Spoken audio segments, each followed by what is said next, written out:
And that's one of the things I think all industries, but probably the construction industry, deals with change worse than most. We don't like to see things change. However, the best way to grow is to be willing to change and to be willing to try new things. This is Eric Anderton, and you're listening to Construction Genius, a leadership masterclass. Thomas Edison said that genius is 1% inspiration and 99% perspiration. If you're a construction leader, you know all about the perspiration, and this show is all about the 1% inspiration that you can add to your hard work to help you to improve your leadership. Business has only two functions: marketing and innovation. That's a quote from Peter Drucker. Marketing is about creating and keeping a customer. Innovation focuses on creating new levels of performance in one of three areas: people, product, or process. Now, innovation is hard because it requires change. It doesn't always work. And as a result of that, particularly in construction, it gets resisted. In today's episode, Angie Simon, the president of Western Allied Mechanical, comes back onto the podcast, and we cover how to implement process innovation successfully. Some of the highlights include how a poor implementation effort led Angie to bring on board a key hire to drive process innovation in her organization.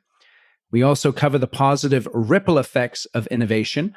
And then we end with 3 simple steps of successful process innovation that you can implement in your business right away. So I know you'll enjoy this interview with Angie. She's very engaging and insightful. I appreciate you listening and enjoy our discussion. Welcome to the show, Angie. Thank you for joining me. Thank you, Eric. I'm really excited to be on the show. Awesome. And what I'd like to talk to you about today is what you've been in the business now for over 30 years. You started off as a project manager out of college, and you're now the president of a union contracting company that has done over $85 million of business this year. What would you attribute a couple of things that you would attribute the success of Allied to, Western Allied to in your career? What would you say that is? Well, I would say there's 2 items. First of all, we are big on relationships and honesty and integrity and building relationships, because a lot of construction is relationships.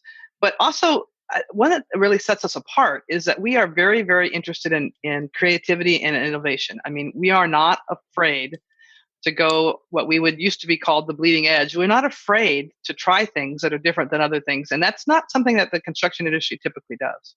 You know, it's interesting because I read so much about various technologies, various processes. It seems to me and that there's a whole bunch of noise around construction about technology and innovation. But like when you talk to people, and you kind of say, well, are you really using innovation and technology in your company? They're like, nah, we just kind of get out there and do our best to build the project profitably. You know what I mean? Well, yeah, absolutely. Because in construction, we've done it the same way for many, many years. And you know what?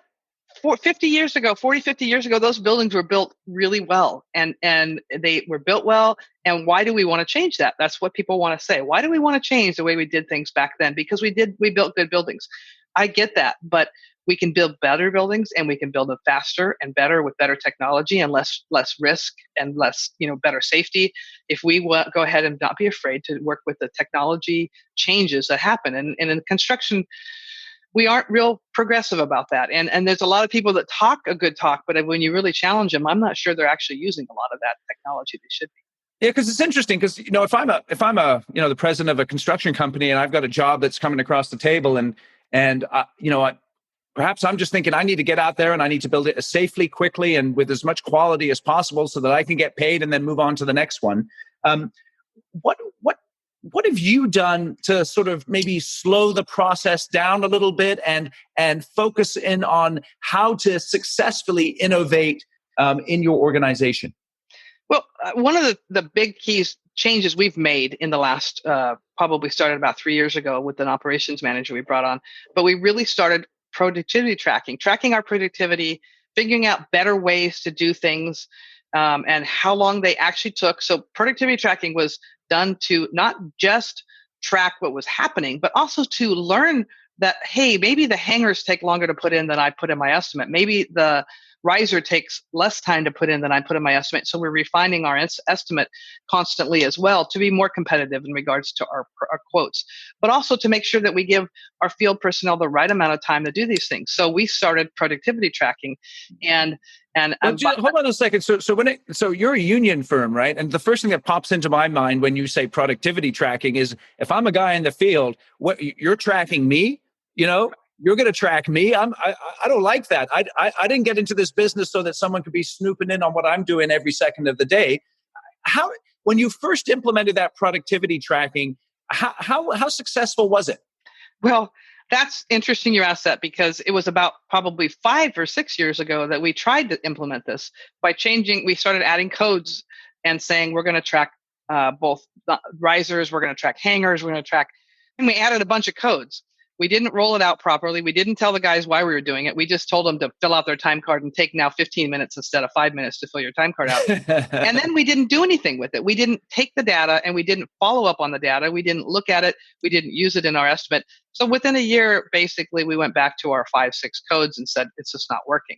So this is a classic story, because you hear this all the time in construction. I get a new software package. I get a new process. We try and innovate. It doesn't work out, and we just go back to our old ways. Right. So what did you guys? Yeah, we went back to our old ways until we brought an operations manager on board. When there was finally a point where we realized that I was trying to handle operations, sell, and be the president as well, and as well as my other partners. And we realized we weren't doing the operations side nearly as well as we should have. So we hired an operations manager, and one of the things we said is, we'd really like to do this productivity tracking, but we'd like to do it right. So one of the things that's key is the rollout. I mean, you need to make sure that you roll it out properly. And to do that, you need to have a champion. So our operations manager became our champion of that rollout. And he said, this is why we're doing it. And it's not to track you. It's for these reasons, A, B, C, and D. It allows you to we can give you more kudos when you're doing well. We can, along the way, we can find out when we're 30% along that we're already in trouble, or that we're doing great. But if you're already in trouble when you're 30% along, maybe I can make some changes to get us out of trouble. Those are the key things for that. Plus, we started, part of that also became, let's do prefabrication in the shop, so we do less of the work in the field, because that definitely saves time as well. Interesting. So what's interesting there is that one innovation then led to another innovation. Correct. So a process innovation led then to the way that you put together the project in terms of prefabbing before you got onto the job site. Right. Absolutely. Because now that we were tracking it, we saw how long it took. Let's say we saw how long it took to hook up the reheat coils on the VAV boxes in the field. But then we also know that in the shop, it's a much more controlled environment. It takes us less. So that, because we were productivity tracking, we were able to see that. And now we're saying, well, geez, we ought to prefab these in the shop and get them out there. So that really helped. So again, explaining the why, pulling in our foremen and getting them involved, and explaining why we're doing it, and actually making it as they help us they'll take their blue beam drawing of their ductwork, and they'll highlight each week the lengths of runs that they've put in. So now we know now what we've installed. The engineers can look at what they installed. The engineers can say, okay, now I should go out and look at this. You're 50% along. But they help us track that every week, so we can keep track of where they're at. And then we celebrate the successes. If as we're going along and we're seeing that they're actually beating their budgets and everything else, we actually use the data. They know that they're not doing it for no reason. We celebrate that data. We have progress meetings, and I think it's a whole team effort. So it's interesting. I heard a couple of things in there, just in terms of, so if you were to take this one innovation in terms of productivity tracking, it affected what you're doing in terms of prefabrication. It affected what you're doing in terms of recognition of your team. And what effect did it have in terms of your estimating and that part of the business? Well, we're refining our estimates to make sure that we match exactly what we're doing. I think when the next recession hits, it's coming. I know someday it'll be there, Yep. but we'll have a much better idea where we can cut and make cuts in our estimate to still be able to make money. I mean, maybe we haven't changed all of that in our estimate now, but we know where we can cut. We know where our fat is, for example. So let me ask you this: when you were implementing the productivity improvements or tracking, excuse me, did you have these other benefits in mind? Did you think this is it's going to help us to be more accurate in our estimates, and also to do more prefabrication? Is that what you had in mind? Well, for sure on the estimate side, we did. Right. That was the first attempt we made at it, was that was the whole reason for that first attempt that we didn't roll out well. The prefabrication, I think that came a little more organically from the fact that we were productivity tracking and realizing that we can do things much better in the shop in a controlled environment. Right. And using current technologies. I mean, at least the construction industry has led a lot in the BIM and the 3D world. Yeah. And we certainly have see that can save labor as well in the field, and things like where we can shoot points and we can hang hangers much quicker than we used to. But so some of the prefabrication came kind of organically after we started productivity tracking. That's interesting. So what about, I'm a construction company owner, and people are talking to me about innovation and implementation of new technologies and new procedures. But then I'm thinking, I got a lot of risk in this project. My company's on the line to build this project successfully on schedule and all those kinds of things. How do you balance the idea of risk with innovation and change? Well, it's a good question, because there is risk in some changes. I mean, there's change in every risk. I mean, there's risk in every change. Let's go the other way. But I mean, and the other thing is, change is never easy to accept, and that's one of the things I think all industries, but probably the construction industry, deals with change worse than most. We don't like to see things change. However, the best way to grow is to be willing to change and to be willing to try new things. We also are design built. So we also, on the design side, are very innovative. We would love to squeak out every little bit of energy we can on a project. So if we can use in-floor radiant heating and cooling because it's more efficient than some other type of system, we're going to do that. But and we've done that for a long time. We had variable flow pumping systems before they were even normal to do. And I remember thinking at the time we were installing it, we were doing VAV fume hoods, and I was the project manager, and I just remember thinking, wow, if this doesn't work, we're in trouble. Right. But you got good engineers on board, and you make sure it's going to work, and it gives you your reputation, your name changes. They realize you are the cutting edge contractor. You're willing to go and get that extra little bit of energy out of something. You're willing to go and do a better job. I mean, what sells my work? What sells my projects is the quality of our work and the time frame. We don't miss our deadlines. And so, yeah, you're right. There is risk, but you've got to balance that to the fact that you really need to continue to go forward and be innovative.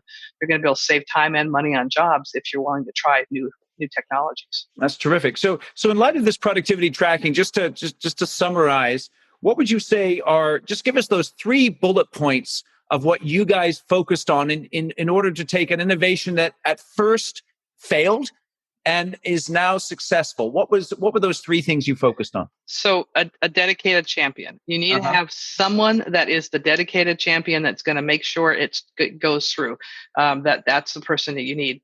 You need to really explain the why. You need to have buy-in from all parties that are involved.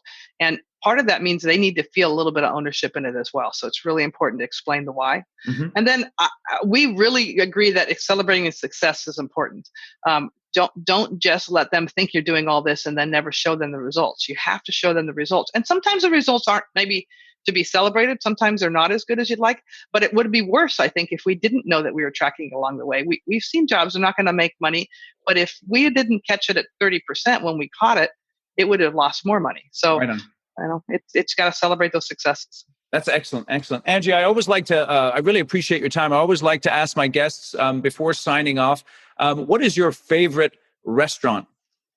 What is my favorite restaurant? Well, I love sushi. Oh, so my favorite restaurant actually recently just closed. It was a sushi place that they used to have, but so sushi is probably one of my favorite meals. Put it that way. That's beautiful. That's beautiful. So I'll give you a tip then. If you're ever up in the Sacramento area, go to Mikuni. Mikuni is like the spot in Sacramento area for sushi. They have a number of locations, and they're a terrific company. So if you're looking for good sushi, Mikuni's the way to go. Next time I'm in Sacramento, I'll look it up. And there you go. Angie, I really appreciate you joining us today. Appreciate your time. And I do wish you the best as you move forward with the innovation and all the exciting stuff you're doing with SMACNA. Okay, great. Thank you very much for taking time to talk to me, Eric. Hey, my pleasure. Thank you for listening to this episode of Construction Genius. Hope you found that 1% of inspiration to help you in the next few days. If you like the show, please give us a 5-star review on iTunes, share it with other construction leaders who you think would benefit, and always remember that the show is brought to you by Kick-Ass Meetings. I've been working with construction leaders since 2004, teaching them how to run extremely effective problem-solving meetings that gets their people collaborating, taps into their creativity. And to get yourself a free copy of the Kick-Ass Meeting Report, go to www.ericanderton.com/kickassmeetings. Grab yourself that free report, read it, use it in your business. You'll find it extremely useful. And thanks again for listening.